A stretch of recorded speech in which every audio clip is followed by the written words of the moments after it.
హిందూ మతాలపైన కావచ్చు, లేకపోతే ఆలయాలపైన కావచ్చు, పెద్ద ఎత్తున విమర్శలు అయితే తలెత్తున్నాయని చెప్పొచ్చు. ఒక్కదాని తర్వాత ఒక్కటి రావడంతో చాలా వరకు హిందువుల మనోభావాలు దెబ్బతింటున్న పరిస్థితి కనిపిస్తుంది. సో ముఖ్యంగా ఇహం, పరం అన్నీ తెలిసిన గురువుగారులు ఎవరైతే ఉన్నారో, ముఖ్యంగా ఏదైతే సోషల్ మీడియాలో వైరల్‌గా మారిన ఇటు చిన్నజీయర్ స్వామి గారికి సంబంధించి చాలా వరకు విమర్శలు వస్తున్నాయి. సో ఆయన మాట్లాడిన మాటల తీరు ఎలా ఉంది? మరి ఏ విధంగా ఆయన మాట్లాడొచ్చు అసలు అనేది కూడా చాలా వరకు తెలుసుకుందాం. సో ప్రస్తుతం మనతో పాటు ఉన్నారు ప్రముఖ పండితులు కిరణ్ శర్మ గారు ఉన్నారు. ఒక్కసారి వారి మాటలు తెలుసుకుందాం. గురువు గారు నమస్తే అండి, ఎలా ఉన్నారు సార్? సో చెప్పండి, చిన్నజీయర్ గారు ఇహం పరం అన్ని తెలిసిన ఆయన వారు అలా మాట్లాడడం ఎంతవరకు కరెక్ట్? అసలు ఎవరు చెప్పారు మీకు ఆయనకి ఇహం పరం తెలుసని? అంటే మీరు నిర్ణయించారా? అంటే ఆయనకి ఇహం పరం తెలుసని మీరు నిర్ణయించుకున్నారా? ఆయనకి ఇహపరాలు ఏవి ఆయనకు తెలియదండి. సరైనటువంటి భగవద్ అనుగ్రహం కూడా తనకి లేదు. నేను క్లారిటీ చెప్తున్నాను మీకు. ఎందుకంటే ఒక సన్యాసి అయినటువంటి వ్యక్తి ఎలా మాట్లాడాలనేది తెలిసిన వాడే ఇహంపరాలకు అధికారం ఉంటుంది. మేము ఇంకా అల్పులం, వాళ్ళ ముందు మేము అల్పులమే, నేను కాదనట్లేదు. ఎందుకంటే ఆ సన్యాసాశ్రమాన్ని తీసుకున్నాడు. అతని ఉన్నటువంటి చరిత్ర, విజయవాడలో అతను ఎలా టైపిస్ట్గా ఉన్నాడు, ఎలాంటి పనులు చేశాడు అనే విషయం మాకు తెలుసు. ఎందుకంటే చరిత్ర మేము కూడా చూస్తాం కదా. మరి నల్గొండ జిల్లాలో రామగిరిట అనేటువంటి దేవాలయంలో, నల్గొండ పట్టణంలో రామగిరి దేవాలయంలో రామగిరి అనే రామాలయం ఉంది ఒకటి. అందులో మేము కూడా సేవ చేశాం. చిన్నజీయర్ స్వామికి మేము కూడా సేవ చేశాం. పెద్ద జీయర్ స్వామి కూడా వచ్చేటప్పటికి ఆండాలమ్మ కళ్యాణంలో మేము అందరం పాలు పంచుకున్నాం. మరి అలాంటిది అప్పుడున్నటువంటి ఒక భావ వ్యక్తీకరణ, మరి ఆ వ్యక్తికి ఎందుకో మరి సన్యాసాశ్రమం తర్వాత ద్వేషభావం పెరిగిపోయింది. దానికి విపరీత ద్వేషం పెంచుకుంటున్నాడు. ఒకప్పుడు అసలు రాముడు అసలు శివుణ్ణి పూజించలేదని ఇవన్నీ చెప్తుంటే మరి సామవేదం షణ్ముఖ శర్మ గారు చెప్పారు, ఒరే నాయన కొద్దిగా బుద్ధి పెట్టి ఆలోచించు.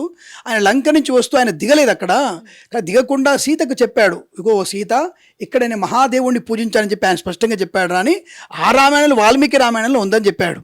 అయినా సరే కుక్క తోక వంకలాగా, అంటే మాట అంటారా అంటే మీరు అంత స్వామిని అంటే మరి ఏమంటాను చెప్పండి?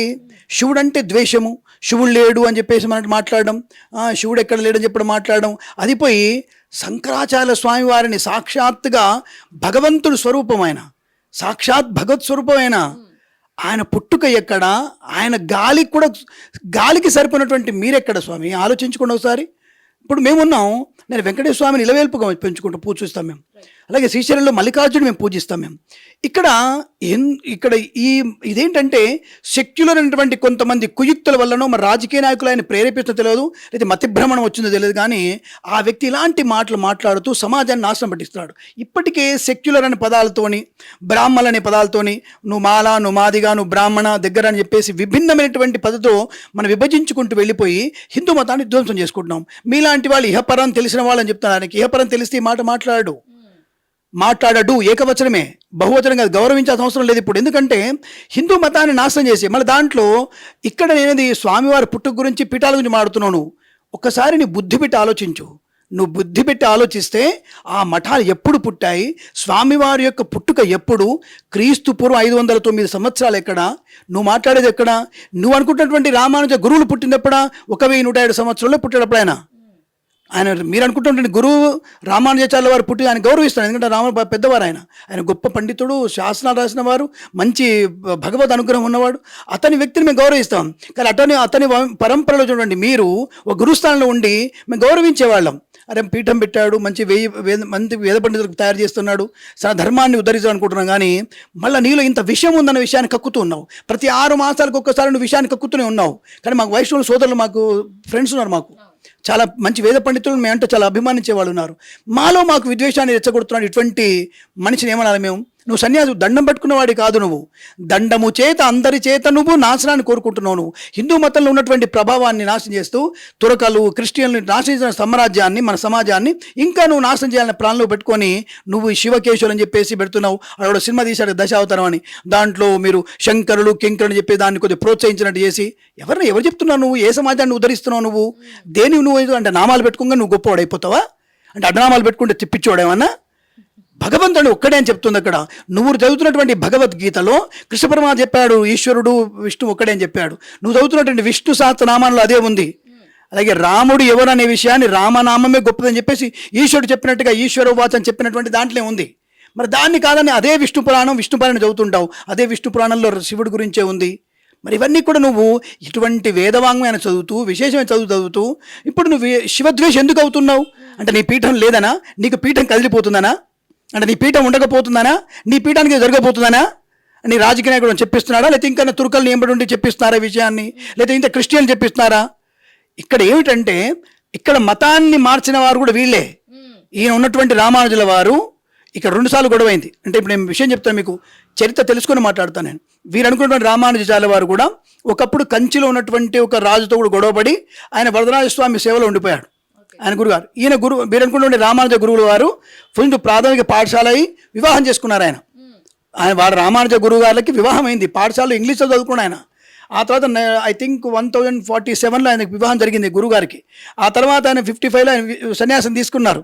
అక్కడ కంచివారితో గొడవైంది, కంచిరాజుతో గొడవైంది. ఆ తర్వాత శ్రీరంగంలో చోళరాజుతో గొడవైంది. ఎవరికి? ఈ యొక్క వీరి గురువు అన్న రామానుజుల వారికి గొడవై అక్కడి నుంచి ఆయన శ్రీరంగం వదిలిపెట్టి కర్ణాటక వెళ్ళిపోయారు రామానుజాచార్యుల వారు, వీరి గురువు గారు. ఈయన 120 సంవత్సరాలు బతికారు. ఆయన 120 సంవత్సరాల తర్వాత అంతర్ధానమైపోయాడు. మరి ఈయనని మీరంత గురువుగా మీరు కొలుస్తున్న మీరు ఆదిశంకరులు సాక్షాత్ శంకర స్వరూపమైన 599 సంవత్సరాలు పుట్టినటువంటి క్రీస్తు పూర్వం 509 అక్కడ చేసినటువంటి 4 దిక్కుల వైపున 4 పీఠాలు స్థాపించిన విషయంలో బదరీకి ఆశ్రమం, బద్రీనాథ్కి వెళ్ళండి, బద్రీనాథ్లో ఆశ్రమంలో ఇప్పటికే ఆ యొక్క శాసనాలు ఉన్నాయి. గారు నాకు ఇక్కడ మీరు మాట్లాడుతుండగానే ఒక చిన్న ప్రశ్న తట్టిందనమాట. ఎందుకంటే ఇప్పుడు సన్యాసం తీసుకున్న వాళ్ళంటే ఎలాంటి సెల్ఫిష్నెస్ లాంటివి ఏం ఉండవు. సో అలాంటి అప్పుడు పీఠం పడిపోతుందంటే నిజంగా స్వామి అలా చేస్తారా గురువు గారు? మంచి ప్రశ్న. అంటే మీరు అడిగిన ప్రశ్న చాలా మంచి పర్ఫెక్ట్ ప్రశ్న అమ్మా. ఒక సన్యాసి ఇలాంటి మాట్లాడకూడదు. సన్యాసి నువ్వు మంచి అంటే ద్వైత సిద్ధాంతాన్ని మంచిని నువ్వు డెవలప్ చేయాలి. మంచి కర్మలు, వేదము, వేద వాంగ్మయము, పురాణము, ఇతిహాసము ఇవి చెప్పుకుంటూ సన్యాసి అంటే అన్నీ వదులుకున్నవాడు, అన్నిటినీ న్యాసము చేసినవాడు, అన్నిటినీ వదిలిపెట్టినవాడు. తల్లి తండ్రి, మొన్న వాళ్ళ అమ్మగారు వస్తే అమ్మగారిని కూడా దూరం నుంచే నమస్కారం చేసి పూలమాలిస్తే తీసుకున్నావు. దాన్ని మాత్రం అక్కడ మాత్రం తల్లి అనే బంధాన్ని వదిలేసావు. ఇక్కడ వచ్చేసి చతుర్నారాయణ పీఠము, ఆ పీఠము, శివుని ఎందుకు పట్టుకుని ఉంటున్నావు ఇప్పటికి నువ్వు? అంటే మీరన్న ప్రశ్న తెలియదని మంచి ప్రశ్న అడిగారు మీరు. ఇటువంటి వ్యక్తులు సన్యాసం తీసుకునేవాడు ఎట్టి పరిస్థితుల్లో కూడా ఈ మాటలు మాట్లాడకూడదు. కేవలం నువ్వు పురాణ ఇతిహాసాలని, భగవత్ స్వరూపాన్ని పెంచుకుంటూ వెళ్ళాలి. అదొక్కటి నీ ధర్మం. నీ ధర్మాన్ని, సనాతన ధర్మాన్ని పెంచడమే నీ ధర్మం. కాబట్టి మీరు అడిగిన అంటే మీలాంటి వాళ్ళు ప్రశ్నించే స్థితికి వచ్చేసాడంటే ఏ స్థాయిలో ఉన్నాడు ఆయన అనుకోండి, గుర్తు తెచ్చుకోండి మీరు. కాబట్టి ఆయన పలికేటువంటి మాట అవన్నీ కూడా దరిద్రపు వెదవగొట్టు మాటలు, దరిద్రపు మాటలు. మరి అతనికి నాకు తెలిసి జాతకంలో శని రాహుల కలయిక ఉండొచ్చు. ఇంకా ద్వితీయ స్థానంలో శని ఉంటాడు, రాహువే భాగ్యంలో ఉంటాడు. అందువలన ఇటువంటి దైవదూషణ, భగవద్దూషణ చేస్తున్నాడు ఆయన. కాబట్టి ఇది తన నాశనానికి, తన పీఠానికి నాశనానికే తెచ్చుకున్నటువంటి ప్రభావం చెప్తాను తప్ప ఇంకోటి లేదు. ఆయన శంకరాచార్య గురించి మాట్లాడేటువంటి శక్తి కానీ, ఆ సామర్థ్యం కానీ ఇప్పుడున్నటువంటి మాటల్ని బట్టి ఆయనకు లేదని నేను అనుకుంటున్నాను. ఆయన తెలిసి ఆయన గురువు అయినటువంటి రామానుజుల వారి గురించి చరిత్ర తెలియకపోవచ్చు నాకు తెలిసినంత కూడా. ఆయన గురువు అనుకుంటే రామానుజుల వారు శ్రీరంగంలో ఉన్నటువంటి వ్యక్తులు ముందుగా ఎక్కడ పుట్టాడు, కంచిలో ఎక్కడ సన్యాసి తీసుకున్న విషయం మరి ఆయన తెలుసో లేదో, మరి ఆయన గురువు గారు నేను చెప్పగలుగుతాను కరెక్ట్గా. కానీ ఆదిశంకరాచార్య గురించి నువ్వు మేము కాదు భగవంతుడు కూడా చెప్పలేనటువంటి స్థితి ఆయనది, ఆదిశంకరాచార్య వారు. కాబట్టి ఆయన గురించి మాట్లాడే అధికారం మీకు లేదు. మీ వరకు, మీ పీఠం వరకు మీరు చూసుకోండి, మీ పీఠం కలగకుండా చూసుకోండి ఆయన. ఎందుకంటే ద్వేషం వేరు ఏర్పడింది. ఇలా మనం ద్వేషం పెంచుకోవడానికి, గొడవలు పెట్టుకోవడానికి ఎవడో వెనక ఉండి మిమ్మల్ని నడిపిస్తున్నాడు. అది ప్రమాదాన్ని కలిగిస్తుంది, సనాతన ధర్మానికి నాశనం కలిగిస్తుంది. కాబట్టి ఎవరు ఎంత హద్దులు ఉంటుందో మంచిది. ఇప్పుడు విన్న తర్వాత కొంతమంది ఆయన ప్రేమికులు ఉంటారుగా, ఆయన ప్రేమికులు, ఆయన యొక్క శిష్యులు ఉంటారుగా, నన్ను వేసుకుంటారు గ్యారెంటీగా. భయపడను నేను విత్ విట్నెస్ మాట్లాడతాను. నేను గౌరవిస్తాను చెప్తాను. నేను ఒకప్పుడు ఆయనకు సేవ చేసిన, నేను ఆ యొక్క రామగిరి దేవాలయంలో నేను సేవకుడుగా ఉన్నాను. నేను అలాంటిది ఇటువంటి నీచమైన మాట్లాడితే గౌరవించాల్సిన అవసరం నాకు లేదంట. నేను శివుడు ఈశ్వరుడు, శివుడు కేశవుడు గొప్ప అని అంట్లా. వెంకటేశ్వర స్వామిని పూజిద్దాం, శ్రీరంగంలో శ్రీరంగనాథ్ దర్శనం చేసుకుంటాం, మేము పక్కనటువంటి శివాలయం దర్శనం చేసుకుంటాం, లింగాన్ని దర్శిస్తాం, భగవంతుని ఆరాధన చేస్తాం. శివకేశవులు, శివుడు విష్ణువు బ్రహ్మ కలిసినప్పుడే ఇద్దరు ఎవరు గొప్ప అన్నప్పుడే ఉజ్జయినిలో మహాకాళేశ్వరుడు ఊరిపడ్డాడు. అదే చెప్తుంది పురాణం కూడా. విష్ణుమూర్తి బ్రహ్మగారు పోటీ పడి ఎవరు గొప్ప అనుకుంటే శివుడు అన్నాడు, అరే నన్ను అంతము ఆది, నా గురించి ఫస్ట్ ఎండింగ్ రెండు చూసుకోవడం అంటే ఇద్దరు పైకి ఒకటి కింద కూడా వెళ్ళి దొరకాలి. ఇద్దరు వచ్చేసి నాయనకు దొరకట్లేదంటే ముగ్గురము సమానమేరా, ఎవరూ ఎక్కువ తక్కువ కాదు, మన ముగ్గురం ఉంటేనే సృష్టి స్థితి లయకారకులం అవుతాం. కాబట్టి మనం ఒకటే అని చెప్పిన వాడు ఈశ్వరుడు. అలాంటి ఉజ్జయిని మహాకాళేశ్వరు దగ్గర సాక్షాత్తుగా విష్ణుమూర్తి పూజ చేశాడు.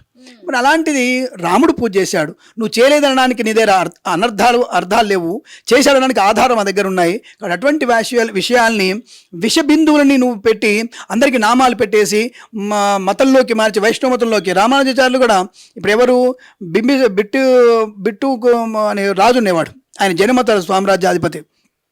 ఆయనకి ఈ జైన మతంలోంచి మార్చాడు ఎవరు, రామానుజాచార్యుల వారు.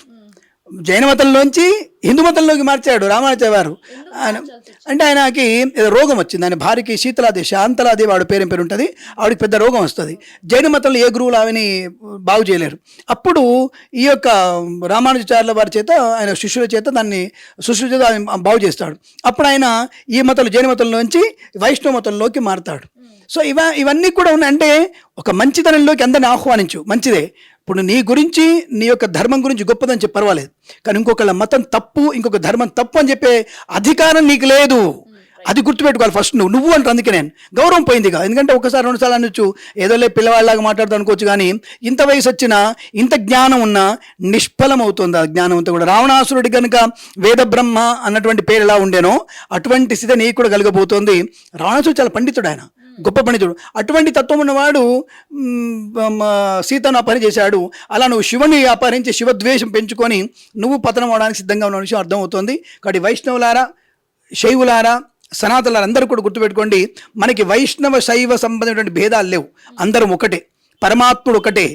ఒకటే గుర్తుపెట్టుకోండి, సర్వదేవ నమస్కార కేశవం ప్రతిగచ్చతి. మనం చేసే ప్రతి నమస్కారం కేశవుడికి చెందుతుందని మన సంధ్యావందనలో చెప్తున్నాం. కాబట్టి అటువంటిది శివుడు వైష్ణవుడు స్మార్తులు అనేటువంటి భేదం లేదు. కాబట్టి మధ్వలని పెట్టుకోకండి, మనల్ని నాశనం చేసే శక్తులు పెరుగుతున్నాయి.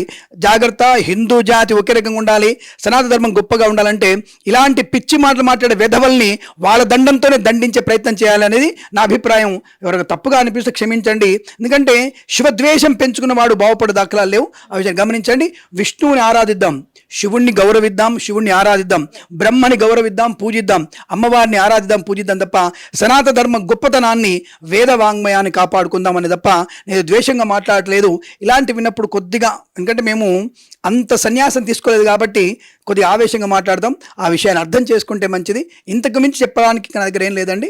చరిత్ర నా దగ్గర ఉంది, విత్ విట్నెస్ మాట్లాడతారు. స్వామివారు ఎప్పుడు పుట్టారు, ఏ పీఠం పెట్టారు, ఏ పీఠానికి ఎవరు గురువు ఉన్నారు, ఏ శతాబ్దం జరిగింది, ఎప్పుడు జరిగినది, ఎవ్రీథింగ్ నా దగ్గర ఇన్ఫర్మేషన్ ఉంది.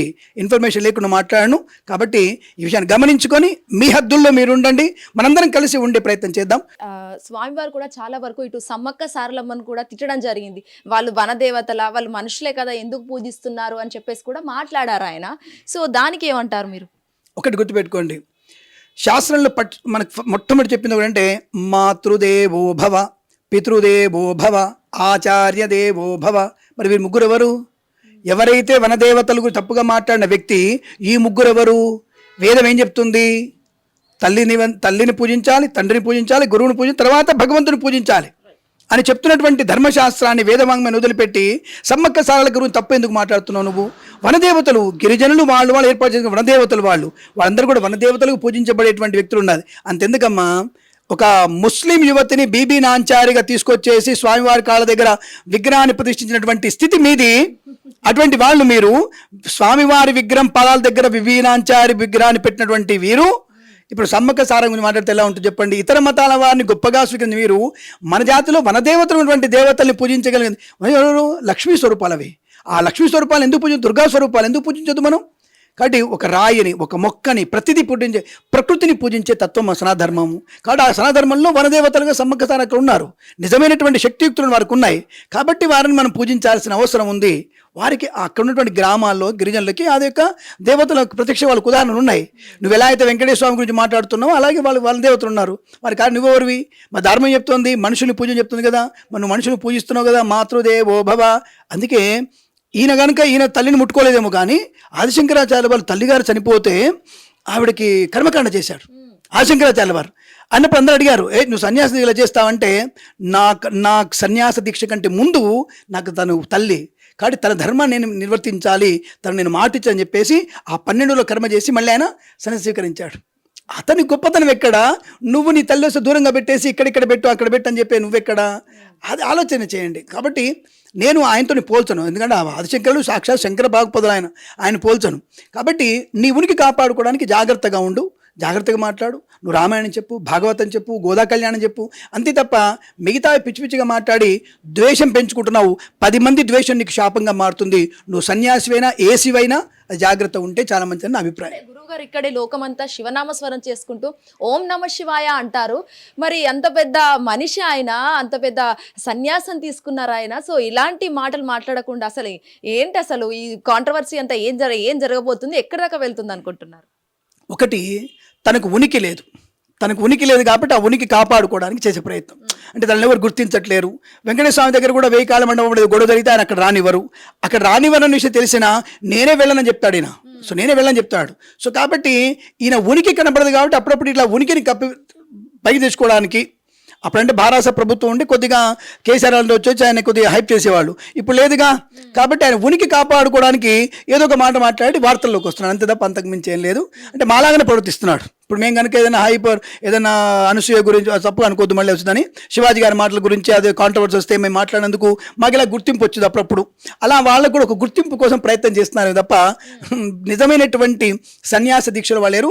ఆ దండము పట్టుకున్న దండానికి కూడా వ్యర్థమైపోతుంది. అది ఆ 3 దండాలు 4 దండాలు కానీ అది దండం వ్యర్థమైపోతుంది ఇటువంటి మాటలు మాట్లాడితే. గురువు గారు ఇక్కడ సన్యాస దీక్ష తీసుకున్నంత మాత్రాన అంటే హైప్ కావాలి, మీడియాలో ట్రోల్ అవ్వాలి, ఫేమ్ అవ్వాలి అని ఉంటుందా? అదే అంటారు కదమ్మా. ఇప్పుడు ఎప్పుడైనా మీరు భారతీ తీర్థ స్వామి వారిని కానీ, చిన్న స్వామి వారు కానీ, కంచి స్వామి వారు కానీ ఇలాంటి ఎప్పుడైనా మాట్లాడి చూసారా? ఎప్పుడైనా చూసారా? పోనీ బద్రీ పీఠం గురించి ఎప్పుడైనా తెలుసా మీరు? చూసారా? బద్రీ స్వామి వారు ఎప్పుడైనా వచ్చారు ఇక్కడికి?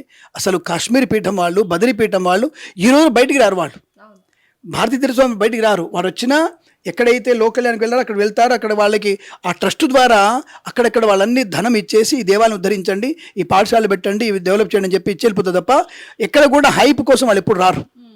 మరి ఈ ఒక్కడు మాత్రం ఇలాంటి మాటలు మాట్లాడు తప్ప మరి ఇక్కడ హంసనే కాకి అవుతుంది. కాబట్టి హంసని హంసలా చూడాలి, కాకిని కాకిలా చూడాలి. ఇప్పుడు హంస ఎవరో కాకి ఎవరో మీకు తెలిసిపోయి ఉంటుంది, దాని గురించి అడగాల్సిన అవసరం లేదు అనుకుంటాను నేను. సో ఫైనల్ గా చిన్నజీయర్ గారి అసలు పీఠం ఉంటుంది అనుకుంటున్నారా రానున్న రోజుల్లో? ఆయనకి పీఠం ఎక్కడదమ్మా? అది పీఠం కాదు, అది ట్రస్ట్. ఆయనకి పీఠమే లేదు, ఎక్కడ ఆయనకి పీఠమే లేదు, అది ట్రస్ట్ మాత్రమే. జియర్ ఎడ్యుకేషన్ ట్రస్ట్ అంతే, జెట్ అంటారు దాన్ని. ఆయనకి పీఠం ఎక్కడ లేదు, అది అఫీషియల్గా పీఠం ఎక్కడ లేదు ఆయనకి. ఆ పీఠమే లేదు, శిష్య పరంపర లేదు, నీ తర్వాత శిష్యుడు కూడా తెలియదు, ఆ పీఠానికి ఉన్నటువంటి విలువలు తెలియదు నాకు. కాబట్టి పీఠం ఎక్కడ లేదు. కేవలం 70 మంది భాషకారులు, ఎవరు మనకి రామానుజార్ల వారు పెట్టినటువంటి 70 మంది శిష్యులు మాత్రం వారు పీఠాధికారులుగా ఉన్నారు. ఆయనలో ఇతను ఉండడని అనుకోవట్లేదు, ఎందుకంటే ఇటువంటి వారికి స్థానం ఇవ్వరు వారు. కాబట్టి రామానుజార్ల వారు ఇచ్చినటువంటి 70 మంది కూడా చాలా ఉద్దండులు. వారు ఎప్పుడు కూడా ఈశ్వర ద్వేషం పెంచుకోలేవాళ్ళు. మిగతా వాళ్ళు ఈయన ఒక్కడే మధ్యలో ఎందుకు వస్తాడో తెలియదు. కేవలం అలా వస్తున్నాడంటే ఈయన ఉనికిని కాపాడుకోవడం తప్ప ఇంకోటి లేదన్న విషయాన్ని గమనించుకోవాలి. శుభమస్తు. నమస్కారం. సో చూసారు కదా, ఈ విధంగా అయితే చిన్నజీయర్ మాటలు ఆయన ఏదైతే సోషల్ మీడియాలో కాంట్రవర్సీకి గురవుతున్నాయో, అండ్ ఆల్సో హిందూ మతాలపైన కావచ్చు, ఆలయాలపైన కావచ్చు, ఎలాంటి కాంట్రవర్సీలు వచ్చినా కూడా హిందువులందరూ మాత్రం ఒక్కటిగా ఉండి ఆ సమస్యలన్నీ పోరాడతారు అని చెప్పేసి అయితే ఖచ్చితంగా ఈ వీడియో ద్వారా మీకు అర్థమై ఉంటుంది. భానుప్రసాద్ శ్వేతంగా hit TV, Madhura Nagar. Hit TV app, ఇందులో short news, live news, entertainment shows, movies, digital magazines తో పాటు మీ జిల్లా వార్తలను కూడా ఫ్రీగా చూడొచ్చు. ఇంకెందుకు ఆలస్యం, వెంటనే హిట్ టీవీ యాప్ ని డౌన్లోడ్ చేసుకుని ఫ్రీగా ఎంటర్టైన్మెంట్ పొందండి. Hit TV app. Hit TV app. Please download hit TV app. Hit TV app ని ఫ్రీగా డౌన్లోడ్ చేసుకొని ఎంజాయ్ చేయండి. మీకు నచ్చిన ఎంటర్టైన్మెంట్ కోసం హిట్ టీవీ యాప్ ని ఫ్రీగా డౌన్లోడ్ చేసుకుని ఎంజాయ్ చేయండి. హిట్ టీవీ యాప్ ని డౌన్లోడ్ చేసుకుని ఆస్వాదించండి, ఆశీర్వదించండి. ఇంతమంది సెలబ్రిటీలు హిట్ టీవీ యాప్ ని డౌన్లోడ్ చేసుకోండి అని చెప్తున్నారంటే ఎంత మంచి యాప్ ఆలోచించండి. అమెరికాలో చదవాలనుకునే వాళ్ళకి విశ్వసనీయమైన పేరు మన శౌర్య కన్సల్టెన్సీ. UK లో 1 year masters. 2 years work permit up to 5 years visa. Contact Saurya Consultancy. Contact 89851 89851.